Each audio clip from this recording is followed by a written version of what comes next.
Kita ke informasi lainnya. Seorang ibu muda asal Kabupaten Pangkep, Sulawesi Selatan viral di media sosial usai meluapkan kekecewaannya ke petugas kereta api di stasiun Mandai, Kabupaten Maros. Petugas diduga mengungkapkan kalimat yang dinilai tak manusiawi yang meminta anak balitanya disimpan di stasiun karena tidak memiliki tiket. Karena saya viralkan kok, banget kok. Saya viralkan kok, ada anak. Inilah rekaman video amatir yang memperlihatkan seorang penumpang kereta cekcok dengan petugas di stasiun Mandai, Kabupaten Maros, Sulawesi Selatan.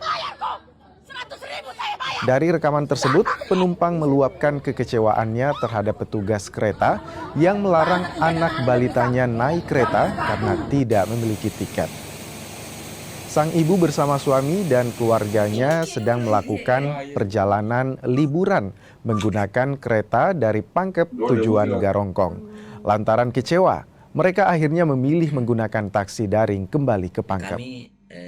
Itu tiketku kasih itu Nana, kasih tiketnya Nana, biar bisa tinggal, biar bisa pergi. Nah bilang itu, tidak bisa Bu, tidak bisa karena terkait asuransi dan segala macam saya tidak tahu.